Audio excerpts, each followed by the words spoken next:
Assalamualaikum warahmatullahi wabarakatuh. Rahayu Sagung Dumadi. Kembali lagi di channel Babat Nusantara. Pada kesempatan kali ini akan menceritakan sejarah Kerajaan Mataram. Wilayah Yogyakarta memiliki sejarah panjang sejak zaman kerajaan. Di atasnya pernah berdiri dua buah kerajaan besar, yakni Kerajaan Mataram kuno yang bercorak Hindu-Buddha dan Kerajaan Mataram baru yang bercorak Islam. Hingga sekarang kamu bisa menemui peninggalan-peninggalan budaya yang masih melekat, khususnya di daerah Yogyakarta dan Surakarta, Jawa Tengah. Seperti apa sejarah Kerajaan Mataram yang melewati dua zaman berbeda itu? Berikut adalah ulasan lengkap sejarah Kerajaan Mataram yang pasti asyik untuk kamu ikuti. Kerajaan Mataram Hindu, Mataram kuno. Sejarah Kerajaan Mataram kuno. Berdirinya Kerajaan Mataram kuno erat kaitannya dengan peran Sanjaya dan Sana. Sana atau yang juga dikenal dengan nama Sena adalah Ratu Kerajaan Galuh. Setelah melewati 10 tahun jadi Ratu Galuh, Sana akhirnya kemudian turun tahta dari jabatannya sebab seringkali terjadi pemberontakan pada masa pemerintahannya. Kekacauan yang terjadi ini bertujuan untuk melengsarkan Raja Sana dari tahta kerajaan yang dipimpin oleh Purbasora alias paman dari Sanjaya. Sanjaya sendiri adalah putra dari Sana, adik dari Raja Sana. Kemudian atas bantuan Raja Sana, Sanjaya dinikahkan dengan putri dari Trusubawa, Raja Sunda. Ini tak lepas dari keterikatan Kerajaan Galuh dan Kerajaan Sunda yang baik, karena dulunya sama-sama bagian Kerajaan Tarumanegara. Menjadi menantu seorang Raja Sunda membuat Sanja leluasa memainkan peran politiknya. Niat jahat pun muncul saat ia ingin balas dendam kepada Purbasora yang telah merebut tahta kerajaan dari terah keluarganya. Sanjaya menyampaikan maksud ini kepada Tarusbawa untuk meminta restu dalam merebut kekuasaan di Galuh. Tatkala Sanjaya naik tahta di Kerajaan Sunda, keinginannya tak semakin menjadi-jadi, tapi sebenarnya yang berhak naik tahta adalah istri Sanjaya, karena ia adalah keturunan Tarusbawa. Tapi karena dipandang tidak memiliki kemampuan memimpin kerajaan, akhirnya kursi pemerintahan ini diberikan kepada Sanjaya. Sanjaya sendiri naik tahta bukan untuk kebesarannya, tapi karena hanya menjalankan tugas mertuanya yang makin menua. Peran melawan Purbasora pun dimulai. Ia berhasil mengalahkan Purbasora dan menguasai kembali kerajaan milik keluarganya. Dalam perjalanannya saat itu Sanjaya lebih milih menjadi pemimpin kerajaan Sunda, peninggalan mertuanya. Bahkan ia juga yang membesarkan kerajaan Kalingga sebagai kerajaan bercorak Hindu-Buddha setelah Ratu Sima wafat. Di akhir abad ke-7 Sanjaya memecah kerajaan menjadi dua bagian untuk diberikan kepada putranya. Sanjaya sendiri bermaksud kembali ke wilayah Galuh dan mulai memerintah di sana. Sejak itulah perkembangan Kerajaan Mataram kuno dimulai, hingga dalam sejarah Sanjaya dikenal sebagai Wangsa Sanjaya yang berkuasa di Mataram kuno sejak berdiri. Lokasi, letak geografis, dan peta wilayah. Letak Kerajaan Mataram kuno.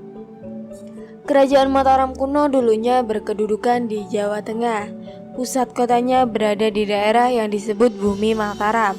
Wilayahnya banyak dikelilingi pegunungan seperti Gunung Sindoro, Gunung Tangkuban Perahu, Gunung Merapi, Gunung Merbabu, Gunung Sumbing, Gunung Sewu, dan Gunung Lawu.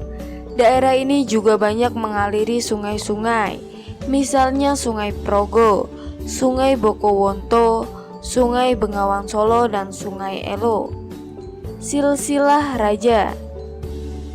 Tercatat ada 3 dinasti yang pernah berkuasa di Kerajaan Mataram kuno, yakni Wangsa Sanjaya, Wangsa Sailendra, dan Wangsa Isyana.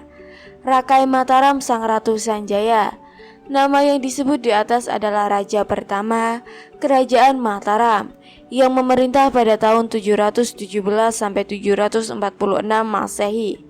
Hal ini terungkap berkat penemuan prastasi Mantayasih dan prastasi Janggal. Rakai Penangkaran Dia Sangkara. Kemudian nama itu muncul sebagai raja kedua yang memerintah Kerajaan Mataram pada tahun 746 sampai 784 Masehi.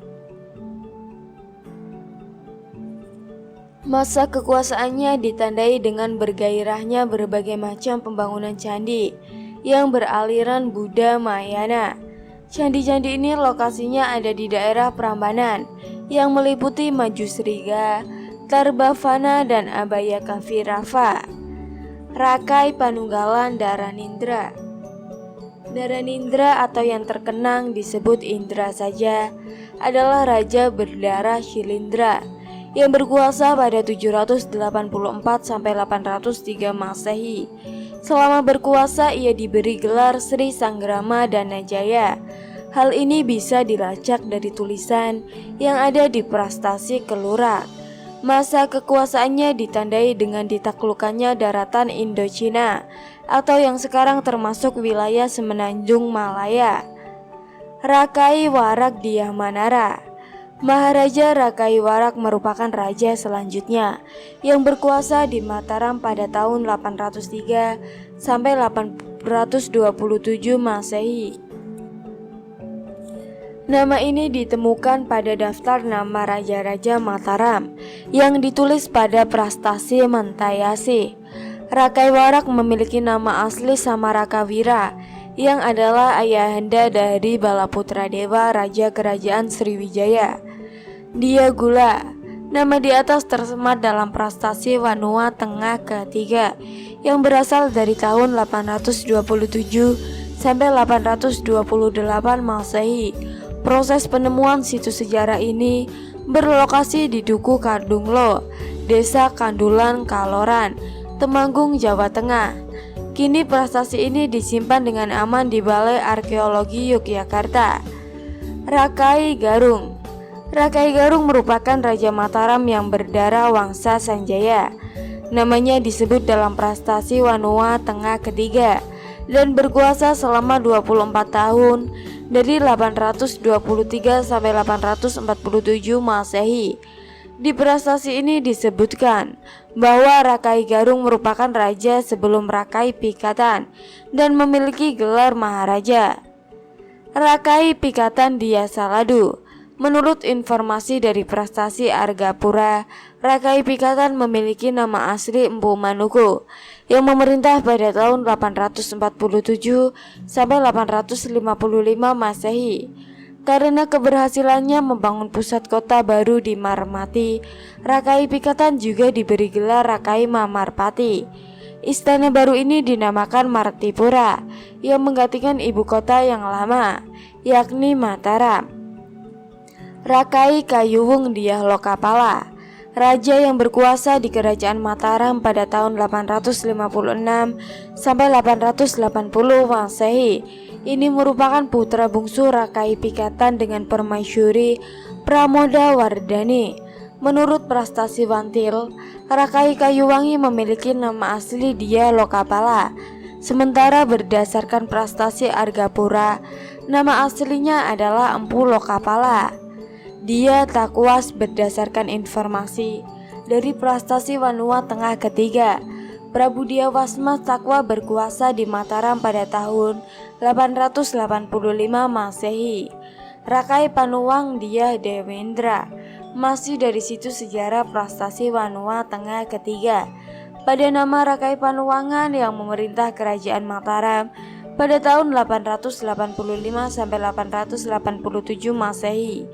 Ia merupakan Raja Mataram yang berasal dari dinasti Shailendra. 11 Rakai Gurunuwaing Dia Wadra. Nama ini tersebut dalam prestasi Poh Dulur dan Mungku Antan yang memerintah pada tahun 887 Masehi. Tapi pada masa Matayasih namanya tidak terdaftar sebagai raja. Rakai Watu Hamalang Dia Jebang, Rakai Watu Kurung Dia Balitong, Empu Daksa, Rakai Layang, Rakai Sumba, Empu Sendok, Sri Isyana Tunggawijaya, Sri Makutawangsa Wardana, Sri Isyana Dharmawangsa.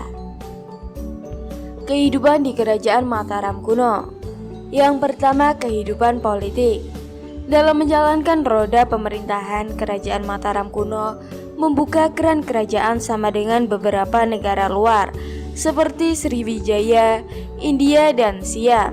Saat itu Mataram kuno juga sudah mengenal perkawinan politik, di mana Samaratungga berusaha mempersatukan kembali Wangsa Sailendra dan Wangsa Sanjaya di Mataram.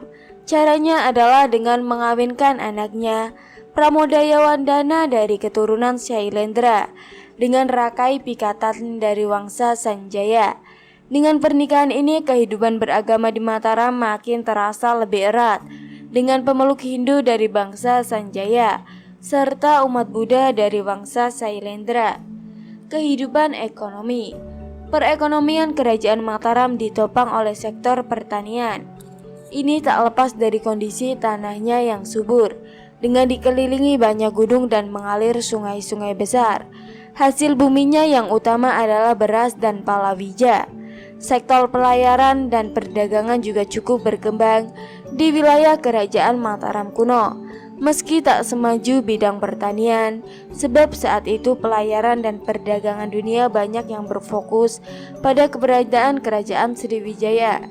Sementara wilayah laut di Mataram kurang bersahabat dikarenakan ombaknya yang besar. Kehidupan agama. Dalam sektor keagamaan ada dua agama besar yang dianut oleh kerajaan. Agama Hindu Siwa dipeluk oleh keturunan Wangsa Sanjaya, sementara agama Buddha Wahyana dianut oleh mereka yang berdarah dinasti Shailendra. Para raja yang berkuasa juga cukup prihatin untuk masalah kerohanian ini, sebab pendeta Hindu dan Buddha banyak yang didatangkan ke Mataram untuk ditugaskan dalam pengajaran agama. Tempat ibadah seperti biara dan candi juga banyak dibangun di era Kerajaan Mataram kuno. Keempat, kehidupan sosial budaya. Dalam aspek sosial, menurut kepercayaan Hindu yang dianut oleh keluarga Sanjaya, masyarakat dibagi menjadi 4 kasta. Sementara berdasarkan agama ajaran yang berada di peluk dinasti Shailendra, tidak ada pembagian kasta dan pengelompokan masyarakat. Candi-candi yang dibangun pada masa ini pun memiliki corak masing-masing menurut kepercayaannya. Misalnya saja candi yang bercorak Hindu adalah Candi Gedong Songo, Candi Dieng, Candi Braham, Candi Siwa, Candi Wisnu, Candi Boko, Candi Suku, dan Candi Prambanan. Sementara yang bercorak Buddha antara lain Candi Borobudur, Candi Kalasan, Candi Sewu, Candi Mendut, Candi Sojiwa, Candi Palosan, Candi Sari, dan Candi Pawon. Masa kejayaan. Masa kerajaan Mataram kuno terjadi pada masa saat Dia Balitong memerintah dari tahun 898 sampai 910 Masehi. Puncak keemasannya ini tampak dari keberhasilan Raja Balito dalam menaklukkan wilayah-wilayah di sisi timur kerajaan. Akibat dari perluasan itu, wilayah kekuasaan Mataram kuno di bawah Panji Dia Balitong mencakup daerah Jawa Tengah dan Jawa Timur. Kejayaan ini tak lepas dari kekuatan militer Mataram yang sudah memiliki keahlian perang sejak zaman Raja Sanjaya. Hal lain yang ikut berpengaruh pada masa-masa emas ini adalah akibat dibangunnya waduk di wilayah Waringin Sapta. Waduk ini dibangun untuk mengontrol arus pada aliran Sungai Brangas yang menjadi salah satu jalur perdagangan utama. Sungai tersebut dimanfaatkan sebagai pelabuhan yang banyak menjadi tempat sandaran kapal-kapal dagang dari Sri Lanka, Benggala, Burma Chola, dan Champa. Pusat kekuasaan juga sempat dipindahkan dari Jawa Tengah menuju Jawa Timur. Alhasil dari perpindahan ini menyebabkan adanya pemetaan lagi sungai-sungai yang akan dipakai dalam jalur perdagangan. Misalnya Sungai Bengawan Solo dan Berantas. Wilayah Jawa Timur juga dikenal dengan dataran rendahnya yang subur, sehingga hal ini berhasil meningkatkan kapasitas penanaman padi. Tak hanya itu, Jawa Timur juga menjadi lokasi strategis perdagangan rempah-rempah dari Maluku, sehingga sangat menguntungkan Kerajaan Mataram. Penyebab keruntuhan Kerajaan Mataram kuno disebabkan beberapa hal, yakni sebagai berikut. Yang pertama, perselisihan internal dan serangan Sriwijaya. Runtuhnya Kerajaan Mataram kuno salah satu faktornya disebabkan karena serangan Kerajaan Sriwijaya. Uniknya serangan ini langsung dipimpin oleh Balaputradewa yang merupakan putra Samaratungga dan Dewi Tara. Mulanya Balaputradewa yang masih berstatus penduduk Mataram kuno tidak sudi menerima permintaan Rakai Ikatan. Lalu dilancarkanlah pemberontakan Balaputradewa terhadap pusat kerajaan. Tapi sayangnya gagal. Untuk menyelamatkan diri, larilah Balaputradewa menuju ke Sumatera dan menjadi raja di Kerajaan Sriwijaya. Berlatar belakang dendam, kemudian ia melancarkan serangan ke Mataram yang saat itu dipimpin oleh Dia Belitong. Meskipun tak langsung kalah, tapi lambat laun keuntungan Mataram makin melemah. Puncaknya terjadi pada tahun 1016 Masehi, di mana Kerajaan Sriwijaya berhasil mengakhiri kekuasaan Kerajaan Mataram kuno. Sebagai informasi yang tertulis di Prastasi Pucangan. Kedua, erupsi Gunung Merapi. Meletusnya Gunung Merapi memang berhasil memporak-porandakan Kerajaan Mataram. Laharnya berhasil menimbun banyak candi, sehingga bangunannya menjadi rusak. Krisis politik. Pada tahun 927 sampai 929 Masehi terjadi krisis politik di internal Kerajaan Mataram yang disinyalir membuat posisi Mataram kian lemah. Perpindahan pusat pemerintahan. Perpindahan ibu kota kerajaan dari Jawa Timur ke Jawa Tengah ternyata menjadi blunder. Di tempat yang baru tanahnya kurang subur dan tidak memiliki sungai besar. Pusat pelabuhan pun tidak ada, sehingga menyebabkan jalur perdagangan menjadi terganggu. Akibatnya komoditi ekonomi makin melemah dan turut melemahkan situasi. Sumber sejarah. Sumber informasi yang bisa diperoleh untuk mempelajari keberadaan Kerajaan Mataram kuno antara lain lewat prastasinya. Yang pertama, Prastasi Canggal. Kedua, Prastasi Kelurak. Ketiga, Prastasi Mantayasi. Keempat, Prastasi Sujomerto. Kelima, Prastasi Tritepusan. Keenam, Prastasi Wanua Tengah. Ketiga. Ketujuh, Prastasi Rukun. Kedelapan, Prastasi Pelumpungan. 9, Prastasi Sriwaga. 10, Prastasi Gondosuli. 11, Prastasi Kayumuwangan. Prastasi Ngadoman. Prastasi Kalasan. Prastasi Belitung. Prastasi Ratu Boko. Prastasi Nandala. Prastasi Linggor.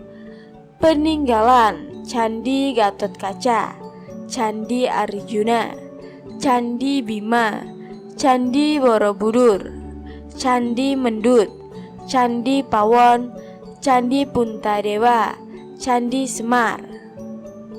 Itulah sejarah tentang Kerajaan Mataram kuno yang bercorak Hindu-Buddha. Semoga bermanfaat untuk kalian semua. Rahayu, Rahayu, Rahayu.